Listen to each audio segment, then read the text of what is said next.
welcome to Movie Central, the place to talk about movies, TV shows based on movies, toys based on movies, games based on movies, and rides based on movies. I'm your host, Mr. CCS, and this is my pet gorilla, George. You might be wondering why I'm here now. Well, it's also because I'm kind of hiding from someone. But, there's nothing really I can do about it. This is a temporary location. For the next 2 episodes, I will not be in my main location. I will instead be here in this room and somewhere else. So, okay, alright. The 90s were a strange time for monster movies, and as you all have clearly seen. However, there were very big highlights in regards to the monsters in the decade. Dracula was a great movie, and Steven Spielberg gave us one of cinema's finest. However, there is one more film released in the 1990s that I can confidently say stands the test of time 25 years later after it was initially released. As far as the history of this movie goes, there's not really that much to go that seems worthy of discussion.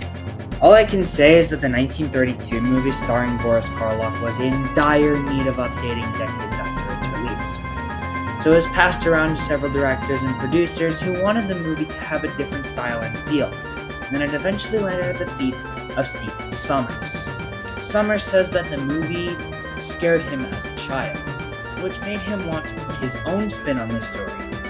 Hence he created the movie that is kind of Indiana Jones or Jason and the Argonauts, with the mummy as the creature giving the hero a hard time. A quote from Sommers himself.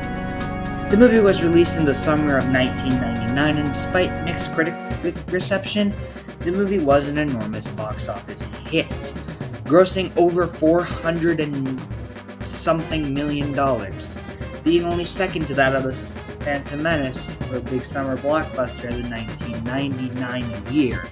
However, 25 years later, how good is this movie? Well, we're gonna find out today. This is Stephen Sommers' 1999 classic, The Mummy.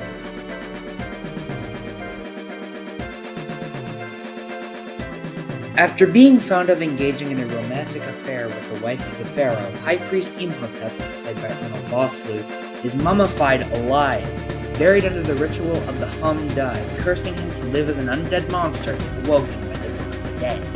3,000 years later, the High Priest's tomb is discovered by British archaeologist Evie Carnahan and her brother Jonathan, played by Rachel Weisz and John Hannah, as well as American war hero Rick O'Connor, played by Academy Award winner Brendan Fraser.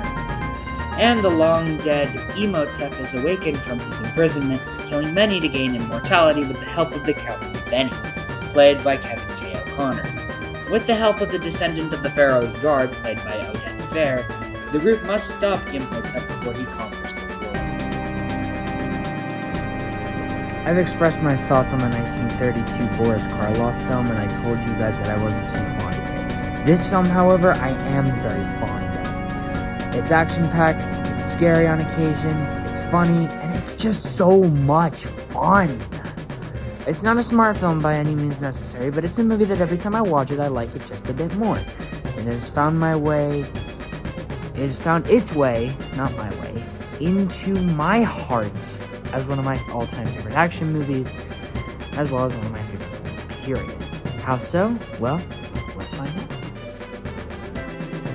Why does this movie have so many iconic characters? Seriously, at this point, these characters are far more iconic than they deserve to be. They're more iconic than characters in the movies today. That's saying something. Anyways, where better to start than Rick O'Connor? The man's a wisecracking, brave, and intelligent individual who actually feels like a real person you can count on. It's really cool to see a man wielding 2 pistols firing wildly at his foes. And it's also cool to see him screaming in the face of an undead monster. That joke is funny.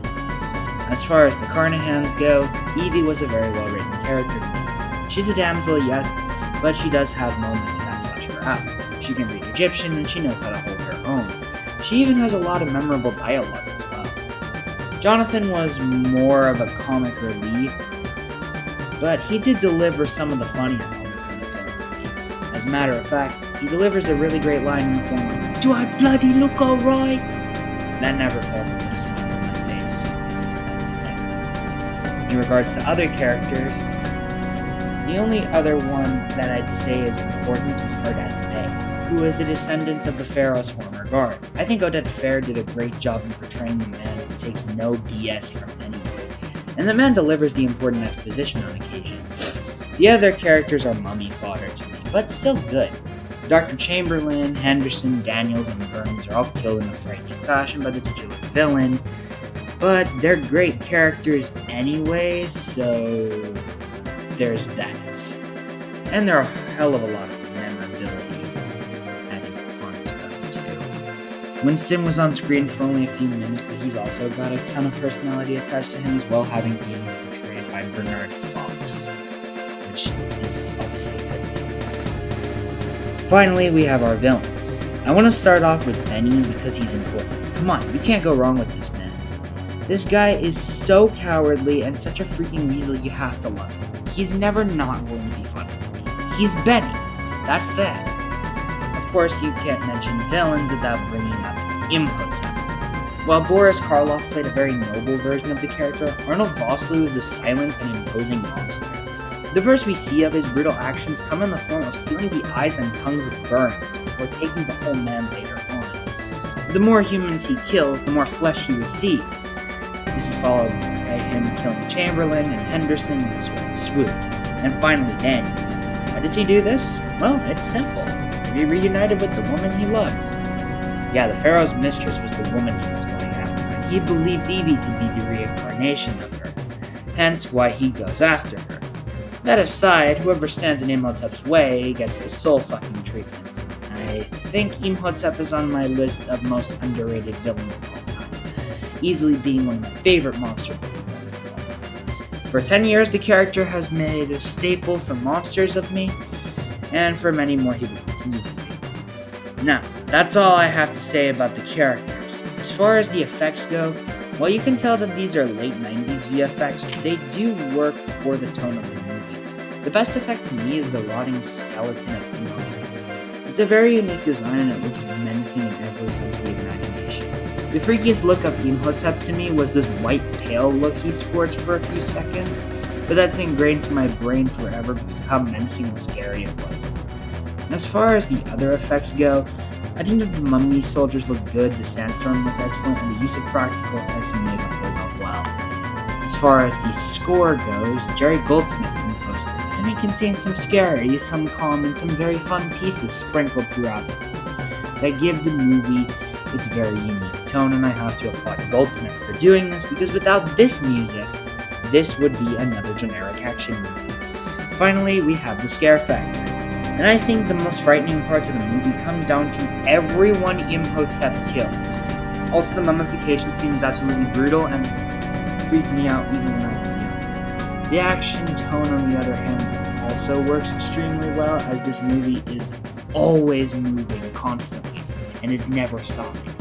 It feels great to just be on an action-packed roller coaster ride of movies sometimes. So, overall, The Mummy is easily one of my favorite action films of all time, and one of my favorite films, period. It's got iconic characters, great effects, a great score, and is overall a lot more memorable than its predecessor. I have to unearth this one and give it a score it deserves. A 10 out of 10. Well, that's it for this review. Feel free to leave your thoughts on this movie below, and tune in next week where George and I are going to come from location in Hawaii, because I need to get out of here. So with that said, my name is Mr. CCS.